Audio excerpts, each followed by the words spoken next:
Good morning, everyone. Another sunny, great day here in Louisville.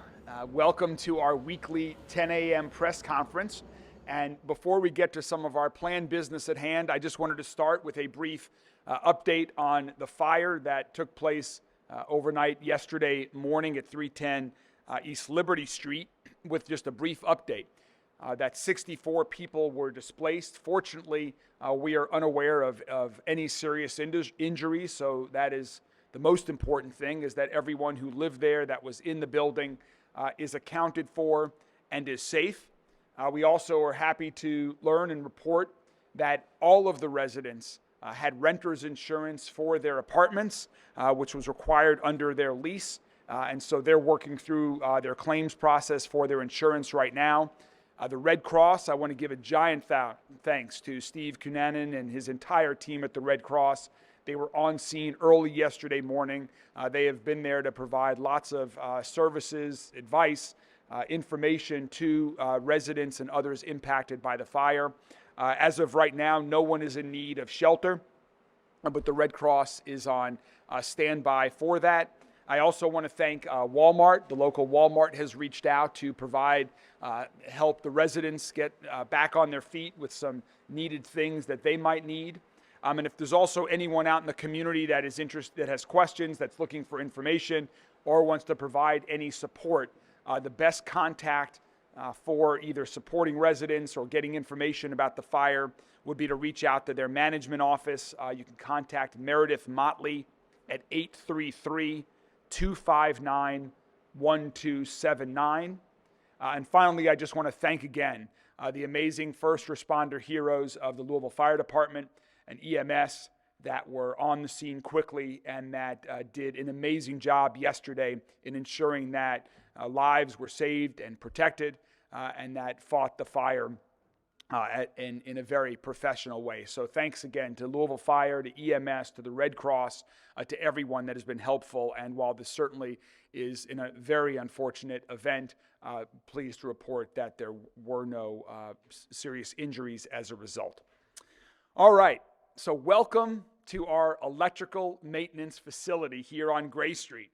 And thanks so much to our Public Works team for hosting us here this week.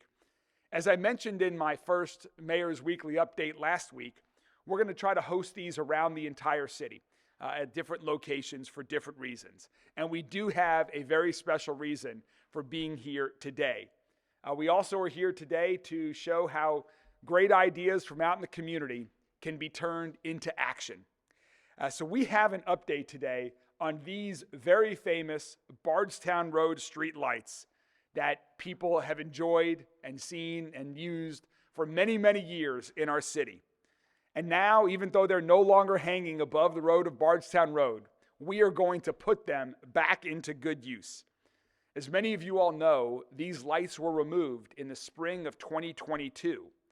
Their removal followed a series of safety studies with David Hayes from Electrical Maintenance, who's going to speak about that shortly. And the ultimate goal of the effort and the removal of these lights was to improve pedestrian safety with less impact on travel times and traffics. And so far, nearly 2 years into this, I'm happy to report that the results have been very positive. These well-known lights that you see here today were once staples of Bardstown Rd, staples of the Highlands neighborhood, and they've been sitting in storage. But Maggie Harlow saw an opportunity when she heard about these lights sitting in storage. And Maggie had a great idea, an idea to put these lights back into use so that others, not just in the Highlands, but anywhere around Louisville who enjoyed these, could enjoy these lights in perpetuity. And so we're going to give these lights another life and at the same time do some good. So today I am excited to announce that we are indeed turning Maggie's idea into action, into reality, and we are going to have an online auction for these lights. So any Louisvillian or anyone can visit govdeals.com where they can bid on these lights through March 19th. Again, that's govdeals.com, and they can bid directly on these lights on an online auction. We'll put that link out in the press release. We'll post it online. And there are 55 of these lights that are available in both of these sizes. And David's going to give the specific measurements for anyone who is interested. But again, 55 of these lights that are going to be up for auction. Now, here's where some of the additional good comes in. Where the money goes that's raised as a result of this online auction. We are very excited that half of the proceeds from this online auction of the Bardstown Road lights are going to go directly into sidewalk repairs on Bardstown Road. We've made tremendous improvements there that Councilman Ben Reno Weber is going to talk about briefly. We've made tremendous improvements in infrastructure on Bardstown Road, but these funds are going to go to continue improvements to the sidewalks that we need. And the other remaining dollars are going to be going into our Complete Streets Coalition, which are dedicated to improving the quality of our roads and infrastructure and sidewalks across our entire city. Our streets and sidewalks need to be updated and safe so that folks can enjoy our city in any neighborhood of Louisville. And this effort will continue to help make sure that that's the case with the funds that are raised as a result of this auction. So we've got some great partners with us here today that are going to talk a little bit about this. First, you're going to hear from Maggie Harlow, again, whose idea this was that she shared with us, and we are turning her idea into action. Following Maggie, you will hear from the Director of Public Works, Jennifer Kern. And then David Hayes with Electrical Maintenance is going to talk a little bit about the specifics of the lights. And finally, you'll hear from Councilman Ben Reno Weber, in whose many of these lights once sat, and who is working closely with us on continued improvements to Bardstown Road, to the entire corridor to continue to improve that neighborhood. So without further ado, let me introduce the person who had this amazing idea, an amazing businesswoman, civic leader in our city, Maggie Harlow. Maggie? Thank you, everybody. Thank you, Mayor Greenberg. Thrilled to be here. I grew up in the Highlands, exploring Bardstown Road and enjoying the iconic experiences of Ear Ecstasy, the Twig and Leaf, and Mid-City Mall. When I got my driver's license, I had to learn the mysteries of navigating the red and green arrows on Bardstown Road. It was a rite of passage for all Highlands teens. It was a bittersweet experience for me to watch Bardstown Road go through this recent transformation. I got used to the new parking arrangements. I got used to the new turning lanes, but I had to draw a line in the sand when I saw my beloved X's and arrows being removed. Beloved, well, if you know, you know. Seeing these signs removed, it occurred to me I needed to have one. I needed to savor the nostalgia of old Bardstown Road. And then it occurred to me that maybe others may want to own a little bit of Highlands history. I was thrilled when I mentioned the idea of saving these lights just in passing to Mayor Greenberg, and he immediately connected me with Public Works, and the idea was put into motion by that team. We're keeping materials out of landfills, we're keeping the Highlands spirit alive and well, and we're raising some funds for our beloved city streets. This is a great example of how city government should work when we face change, even when we don't always agree with the changes. I'm delighted to be a part of this announcement that many of us can bring home a little bit of Highlands nostalgia, and now I just have to figure out how to bring back Ear Ecstasy.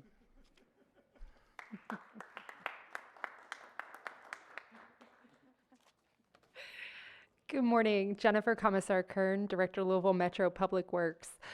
Today is an exciting example of the positive change that comes when you work together. We've got Maggie's great idea. We had KYTC as an incredible partner on our Bardstown Road safety improvement, and of course, the incredible work by our electrical maintenance team with Louisville Metro Public Works. As the mayor mentioned, half the funding raised through the auction will go directly to sidewalk repairs on Bardstown Road. The remaining dollars will be directed to our Complete Streets Coalition to make ongoing efforts to improve pedestrian and make safety improvements. The Complete Streets Coalition has already invested $500,000 in local funds, primarily in Justice 40 areas. The Complete Streets Coalition used an iterative process of ongoing participation to decide how to spend these funds, and that's what will happen with these funds as well. We see this as a model for transparency, equity, and collaboration. Through this process, we can remove barriers to walking, biking, and using transit on our streets. The primary function of Complete Streets is to review a Complete Streets checklist for publicly funded projects to ensure those projects meet or exceed the guidelines outlined in their Complete Streets design guide. So that is to ensure that every project is a Complete Streets project. And these funds will definitely go to making our streets safer and healthier for everyone. Good morning. Again, my name is David Hayes. I am one of 3 supervisors here in electrical maintenance. Just a quick overview on our department. Our primary function is to take care of the traffic signals, over 1,000 traffic signals in the city of Louisville, not only metro but state also. We also maintain the civil defense sirens as well as the school flashers around town, along with many other functions. One of those functions being we did maintenance for years on the lane lights. The electrical maintenance department has 23 employees, 1 inventory coordinator, and 1 administrative assistant. In December of 2018, the Bardstown Rd safety study was performed. The study originally stated that the lane lights had already exceeded their expected life expectancy, so a decision had to be made for replacement or removal. Following a more comprehensive study performed by KYTC and PWA, analyzing all information, it was recommended that the best course of action was the removal of these lane lights. Based on that study, it was also determined that the removal would not impact traffic. However, the addition of dedicated turn lanes along the Bardstown corridor needed to be added. In April of 2020, KYTC and Louisville Metro government determined the lane lights along Bardstown Road Avenue corridor were to be set to off-peak plan hours. That let them gauge the effectiveness in eliminating the peak hour lanes historically present between 7 and 9 a.m. and 4 and 6 p.m. during the rush hour times. The intent was to improve pedestrian traffic, not only a negligible impact to travel times and traffic delays also. Electrical maintenance crews set those controllers and the cabinets to off-peak hours. This allowed for that study to be performed. Results were positive, so KYTC approved the removal of the lane lights. Permanent removal of the overhead lights started in May 16th of 2022. Work consisted removal of all power, cabinets, the lane lights themselves, overhead spans, followed by the removal of the steel string poles. The final step was the restoration of the sidewalk due to removal of those poles. The project concluded in May of 2023. In total, there were approximately 21 spans removed. As you can see here today, we have 2 sizes of lane lights. The larger one measures 33 by 33 by 26.5, and we have 27 of those available. The smaller are 21 by 21 by 24.75, and we have 28 of those available. Thank you all so much for being here. I'm excited about this project on so many levels. I, like Maggie, remember very clearly learning to drive on Bardstown Road and having that moment where you look up and you're like, oh man, what's, oh God, ah! So I think that was a rite of passage for many of us that grew up in this part of Louisville. And I love the idea that we are maintaining this history and tradition. I look forward to what uses people can find for these things, particularly in the public art space. I think there's really something that when we make a nod to our city's culture and history, we can create very cool things. I'm more excited about what this signals in terms of the way that we engage citizens and government and the way that we think about how we overlap things that make financial sense and benefit for our city and the things that we want to accomplish as a community. We know that we want to create streets that are welcoming and safe for people in every mode of travel, and I want to give a particular shout out to Streets for People who have been really driving our thinking about this as a community. I also love that we are investing in creating a space for community members to have ideas and partner with government to execute those ideas when our values and visions align. I mean, this is such a perfect example of the kind of innovation that will allow us to generate extra revenue for the things that we want, make our community more interesting through displaying these things, and also really giving voice to the concerns that people have about mundane things like complete streets and sidewalks that are so important to our quality of life. So I really want to thank everyone involved in this for being a part of it. I look forward to seeing what happens next. To the people at the several community meetings who recently have been yelling at me about the quality of our sidewalks, hey, look, we do actually have some money for this. Go bid on these things and get us some more. Thank you all so much. Thank you, Councilman Reno Weber. We're going to, we'll take questions at the end, but we'll just, if there are questions specifically about this, while several of these guests are with us right now, if there are any questions about what we've been talking about here, we'll take them now and then open it up about any topics at the end of the announcements. The more the merrier. As Councilman Reno Weber said, we could put every dollar to great use in our Complete Streets program in Bardstown Road sidewalks. So we don't yet have a projection. This is going to be totally driven by the bidding market and how many people share the nostalgia that you heard from Maggie, from Councilman Reno Weber, people like myself that grew up with these and want to have a great use for them. Ms. Harlow, Ben sort of referenced this, but do you have any ideas on what could be done with this? Well, as the small one, I vision in maybe someone's rec room, or if you are really creative, you might have it in your living room, maybe your backyard. Of course, they're outdoor durable, as they've been outdoors for a very long time. The really big one, I think, could be repurposed as an outdoor table. So I think it would take a little bit of changing of the structure, but I think that would be totally doable. So I have a lot of ideas. So if anyone's bidding on these and needs help figuring out ideas, feel free to reach out. There will not be a minimum bid, so we're going to just let the market take over. Roberto? A lot. It takes two people to lift this one. You can do this one by yourself, but it's pretty tough. I don't have an exact poundage. Anything else? All right. Well, thank you all so much. Thank you, Maggie, for the great idea. Thank you, Councilman Reno Weber. Thank you, Mayor. Thank you. Thank you guys so much. Bid often and bid high. So again, that's govdeals.com where you can bid on that. And next, Noam, come on up here. Next, we have another really fun update and an announcement. I apologize that we're doing this before lunch and not after lunch. It will likely make everyone hungry.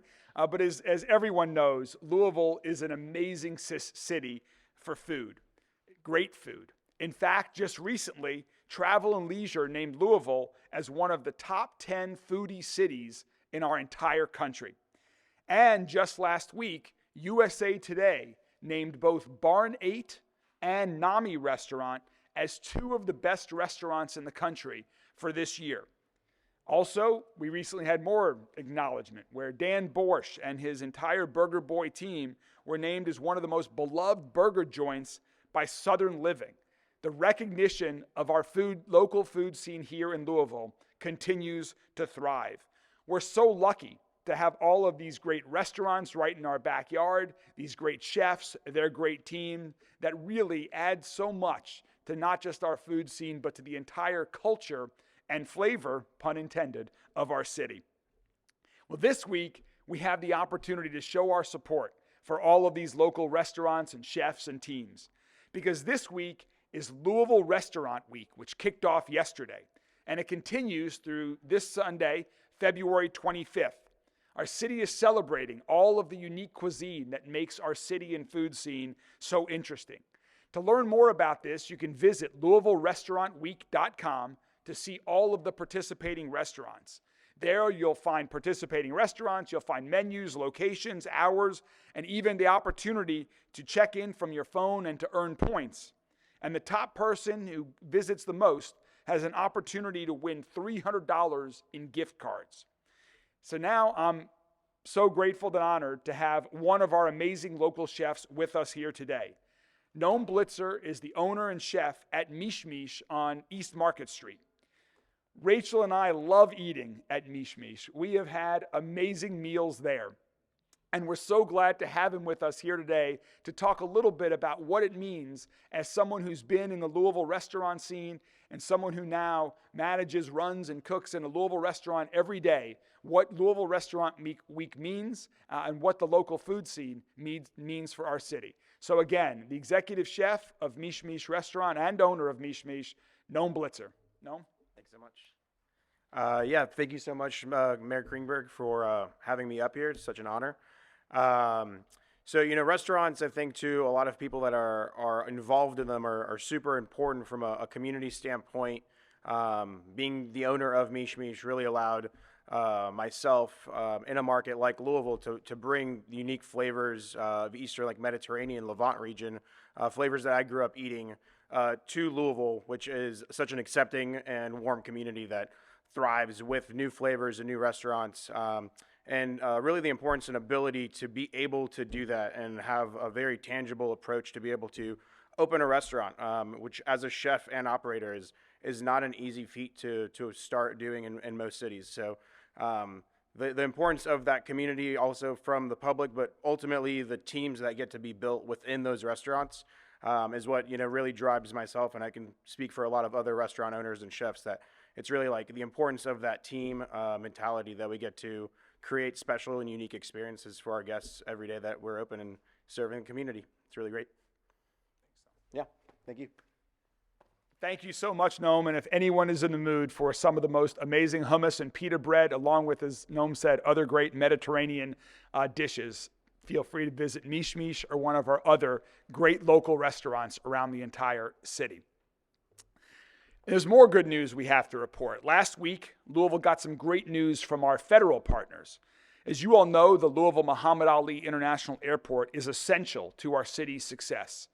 From the booming tourism to supporting our economy and business communities in many ways, the airport opens the door to our city for people around the country and around the world. And thankfully, the airport is seeing some major wins. Just last month, we celebrated 2023 as the best year on record for Louisville Muhammad Ali International Airport. And last week, there was even more positive news that really foreshadows even better years ahead beyond what we've already accomplished. We announced that the U.S. Department of Transportation will provide $13 million to the airport.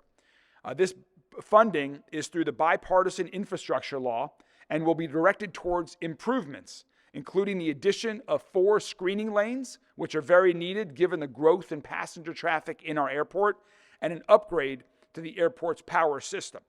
Our airport is seeing significant growth, and this funding is going to be critical to make sure that we keep moving in the right direction, that it continues to be a great experience for passengers as they're checking in and leaving or as they're arriving in Louisville. So I'm so grateful to everyone at the Louisville Muhammad Ali International Airport for their support in working to get this grant. And I'm also want to say thanks to Senator McConnell and Congressman Morgan McGarvey for their efforts as well in supporting this as we continue to look to leverage federal dollars to invest right here in our city. And we're excited about this continuing to happen over the coming months ahead as well. And finally, it is Love Your Pet Day.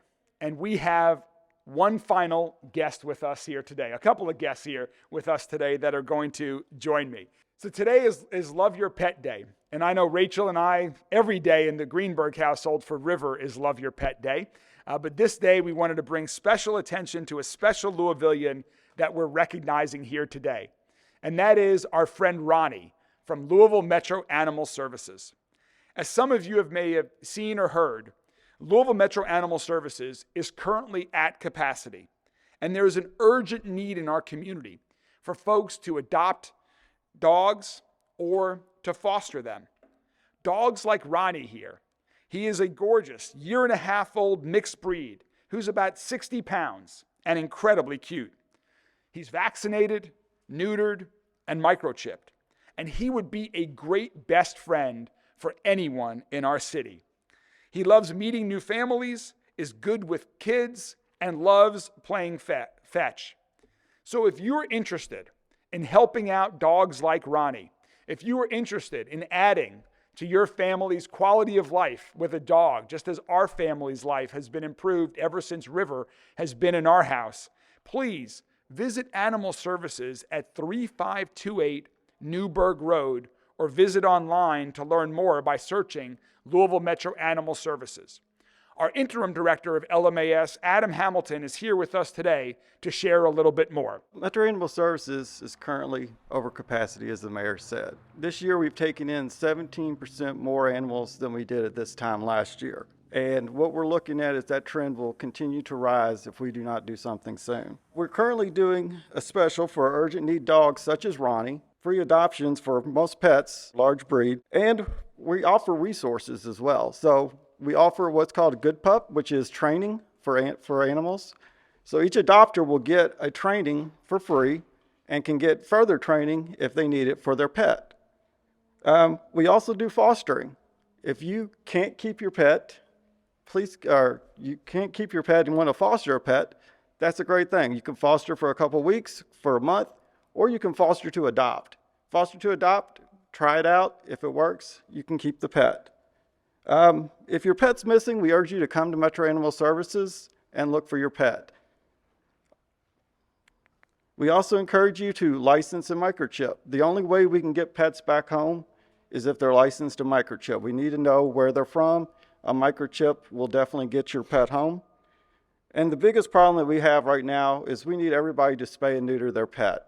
Without spay and neuter, we're going to keep having overpopulation at the shelter, and this is just not a Louisville problem, it's a problem in the United States right now.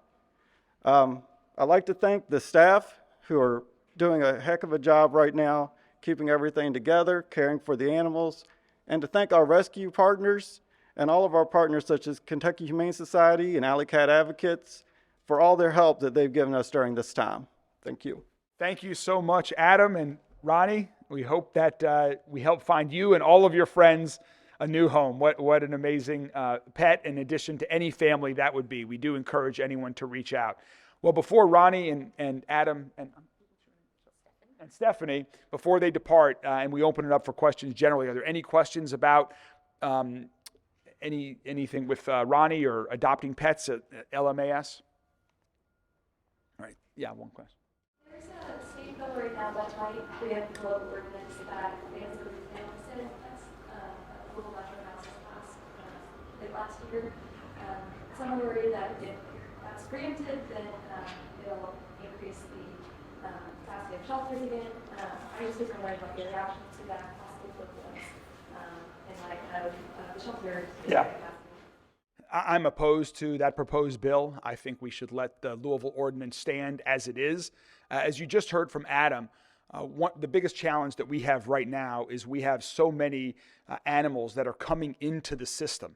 And so we need to encourage people to spay and neuter all of their pets. We need to encourage people to microchip their pets. We also need to encourage people, don't get a pet if you're not committed to that animal for the long term. It is a job. It is work. There is real responsibility in having a pet.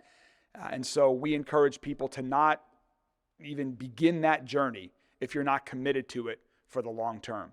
But I do oppose that bill.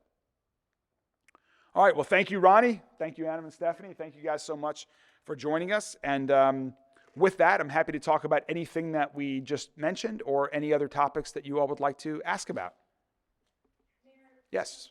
Always talked about making Louisville very welcoming for people of different backgrounds, but there's bills proposed in Frankfurt right now that would hurt that. I'm talking about the DEI stuff. But what are your reactions and your thoughts? We need to be focused on moving Louisville and Kentucky forward into the future. And our future in Louisville and in Kentucky and around the country is one that embraces diversity, equity, inclusion. One that embraces people from all walks of life, from all races, from all backgrounds. And so I'm strongly opposed to any bill that is seeking to tarnish, to get rid of any type of DE&I programs, particularly in our school systems, whether it's K through 12 or higher education or period, any that are getting rid of any DEI programs. We need to continue to be a welcoming community, an inclusive community. It's one of the things that makes us strong. Our administration certainly is committed to that, and we are going to continue to publicly oppose any efforts that are moving Kentucky and Louisville backwards, not forward. When you think about it, just think about it. Louisville is a city that has a population of approximately 23% of its population is black. Yet only 2.3% of our business owners are black. That is simply unacceptable. And one big reason why that is because all of the history in our community, in our country, where not every individual had the same opportunity. They didn't have the same opportunities in education, in the classroom. They didn't have the same opportunities to borrow money. We need to do a better job in Louisville, in the state, in our entire country of investing in individuals, people, and institutions that have been overlooked and neglected for our entire lifetime. And some of these bills, again, are sending us backwards and not forwards. Roberto. We've heard that the city is expecting to get the first draft of the consent decree from the Department of Justice this week. Can you speak to that? And when the city receives a draft, are you planning to share that draft with the public? I am planning to be as transparent as the United States Department of Justice will allow us to be. And I will simply say, stay tuned. And I'll have further comments in the near future on that. Yes. Have you had any conversation with state legislatures about a JCPS audit? I am aware of the bill that was recently proposed in Frankfurt that would create a task force involving JCPS. And let me say this about that particular bill, is that I have not heard any compelling reasons to split up the JCPS district. I'm concerned that splitting up the district would cause more problems for our students, for our schools, for our families, for our city's future than it would solutions. That said, I am ready, willing, and able, and our administration is, to work with anyone in the state legislature, at JCPS, in the community, on additional solutions and support for JCPS. Our public education system is of utmost importance to our kids and our families today, and it's critically important to the future of our city. And so one of the things as mayor that I strongly believe I should be doing is supporting JCPS and working with them as a good partner to continue to improve our schools, to continue to support our teachers, our bus drivers, others that work at JCPS. As a matter of fact, I'm going straight from here to hear the State of the District address that Superintendent Marty Polio is giving this afternoon around lunchtime. And I'm there to show my support for JCPS so that they know our city government is here to support them in any way we can. I know LMPD uses a shot spotter system and it's helped them a lot to respond to areas, but then you have cities like Chicago who are getting rid of that. Does Louisville Metro have any plans on keeping the shot spotter system, getting rid of it like other cities who don't think it's as effective?